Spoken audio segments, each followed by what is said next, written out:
Welcome. Today we're reading the chapter The Black FLIER of the novel Tarzan the Untamed. Last time, Tarzan returned from a hunt and contemplated his longing for the cabin of his childhood, while feeling obligated to escort a British aviator and a woman he believes to be a German spy back to safety. As they walk, Tarzan detects the presence of Sheeta, a panther, and leaps to their rescue when the creature charges them, engaging in a fierce battle that ends with the girl stabbing the panther with a spear. Afterward, while Tarzan hunts again, the aviator and the girl decide to leave the jungle and attempt to find their way back to civilization, unaware that they are being watched by the Black Sergeant Usanga and his warriors, who see them as their next targets. The girl was almost crushed by terror and disappointment. To have been thus close to safety, and then to have all hope snatched away by a cruel stroke of fate, seemed unendurable. The man was disappointed too, but more was he angry.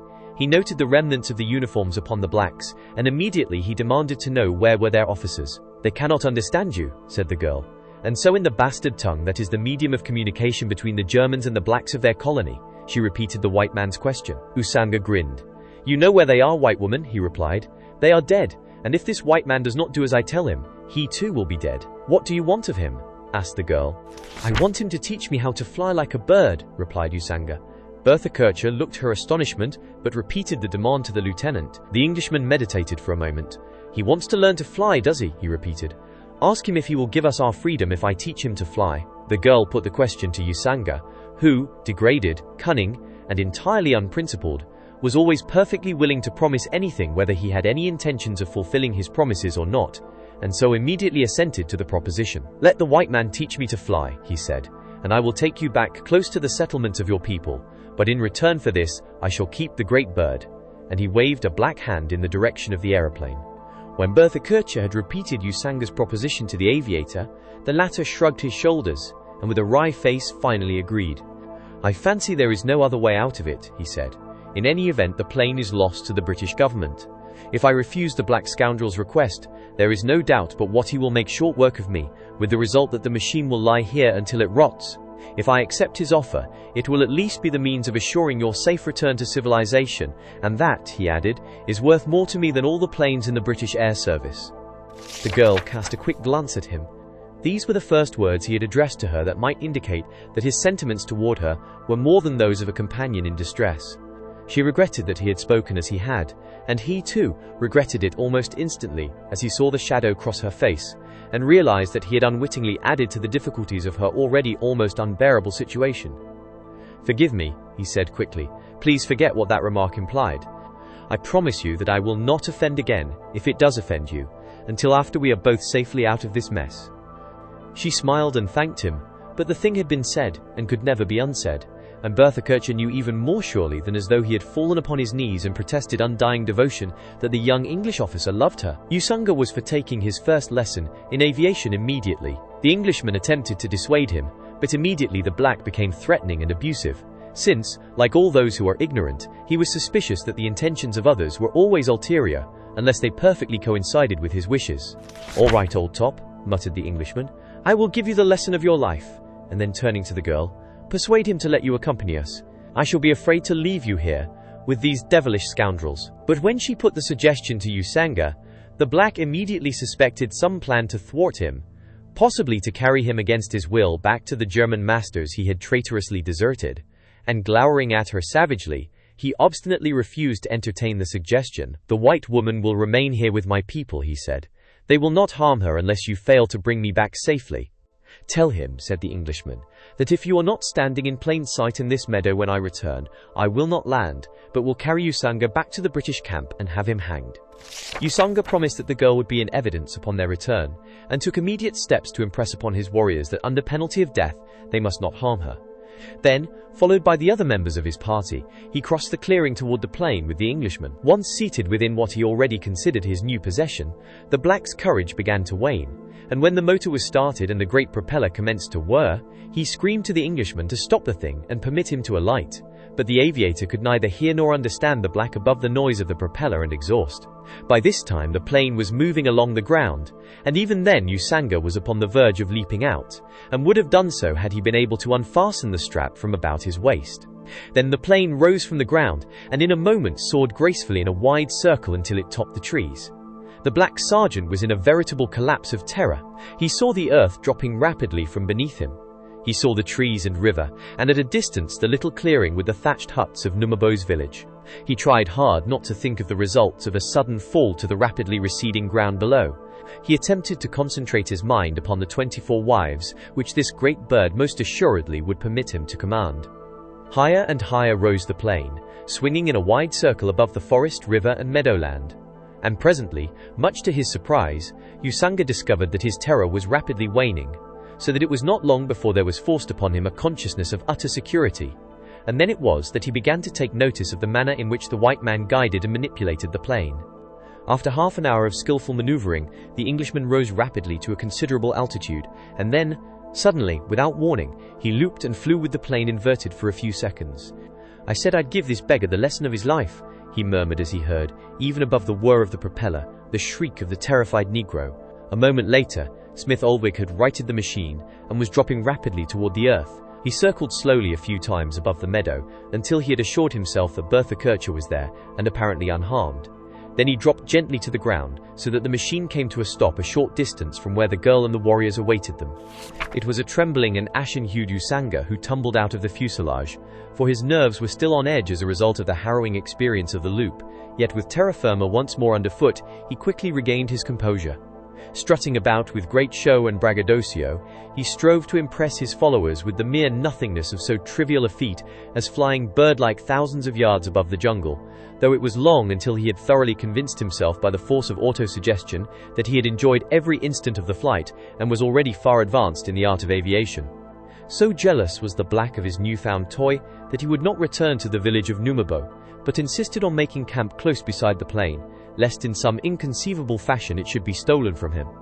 For 2 days they camped there, and constantly during daylight hours, Usanga compelled the Englishman to instruct him in the art of flying.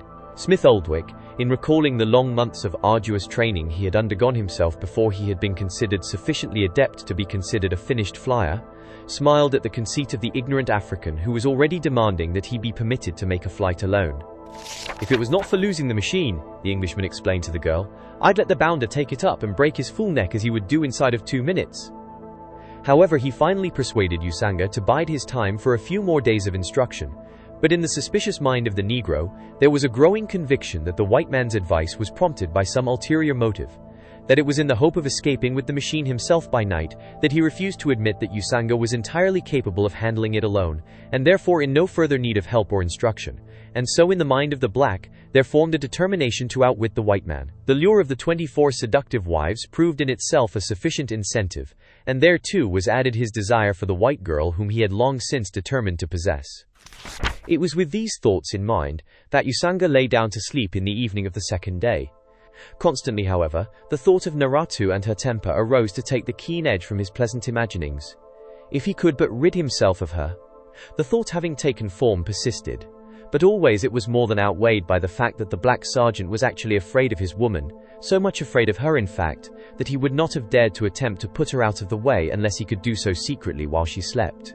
However, as one plan after another was conjured by the strength of his desires, he at last hit upon one which came to him almost with the force of a blow, and brought him sitting upright among his sleeping companions.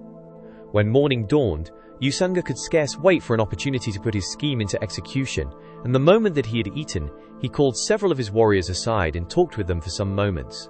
The Englishman, who usually kept an eye upon his black captor, saw now that the latter was explaining something in detail to his warriors, and from his gestures and his manner, it was apparent that he was persuading them to some new plan as well as giving them instructions as to what they were to do. Several times, too, he saw the eyes of the Negroes turned upon him, and once they flashed simultaneously toward the white girl. Everything about the occurrence, which in itself seemed trivial enough, aroused in the mind of the Englishman a well-defined apprehension that something was afoot that boded ill for him and for the girl. He could not free himself of the idea, and so he kept a still closer watch over the black, although, as he was forced to admit to himself, he was quite powerless to avert any fate that lay in store for them. Even the spear that he had had when captured had been taken away from him, so that now he was unarmed and absolutely at the mercy of the black sergeant and his followers.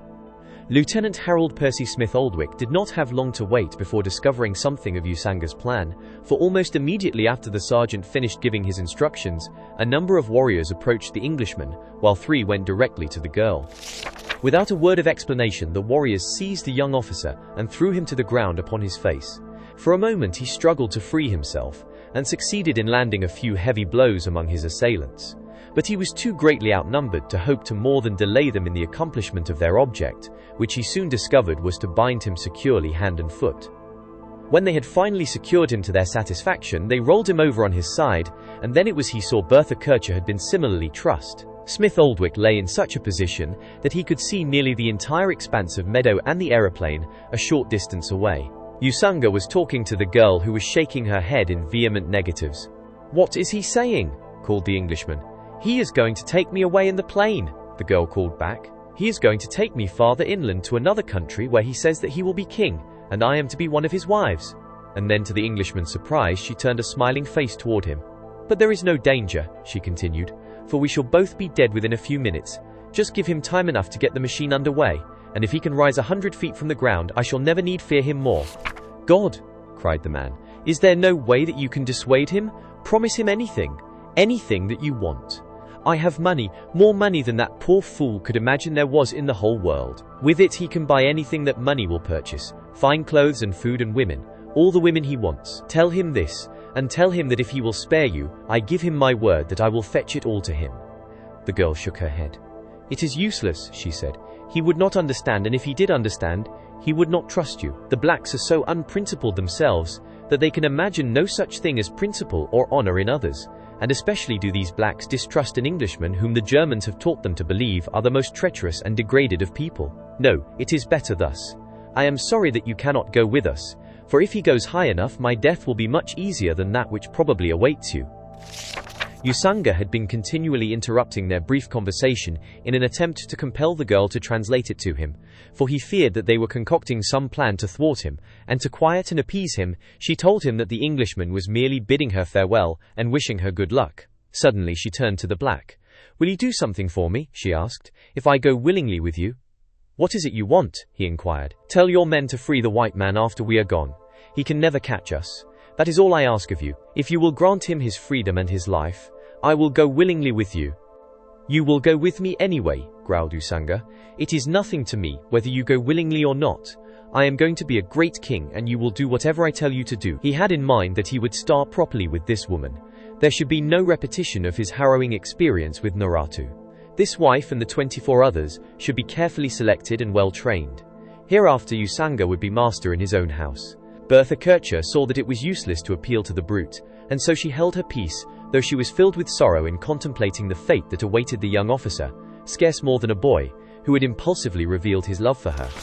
At Usanga's order, one of the blacks lifted her from the ground and carried her to the machine, and after Usanga had clambered aboard, they lifted her up and he reached down and drew her into the fuselage, where he removed the thongs from her wrists and strapped her into her seat, and then took his own directly ahead of her. The girl turned her eyes toward the Englishman. She was very pale, but her lips smiled bravely. "Goodbye," she cried. "Goodbye, and God bless you," he called back, his voice the least bit husky, and then, "The thing I wanted to say, may I say it now? We are so very near the end." Her lips moved, but whether they voiced consent or refusal he did not know, for the words were drowned in the whir of the propeller. The black had learned his lesson sufficiently well, so that the motor was started without bungling, and the machine was soon underway across the meadowland. A groan escaped the lips of the distracted Englishman as he watched the woman he loved being carried to almost certain death. He saw the plane tilt, and the machine rise from the ground. It was a good takeoff, as good as Lieutenant Harold Percy Smith Oldwick could make himself, but he realized that it was only so by chance. At any instant the machine might plunge to earth, and even if, by some miracle of chance, the black could succeed in rising above the treetops and make a successful flight, there was not one chance in 100,000 that he could ever land again without killing his fair captive and himself. But what was that? His heart stood still. Did you enjoy today's chapter of Tarzan the Untamed? Why not subscribe and ring the bell?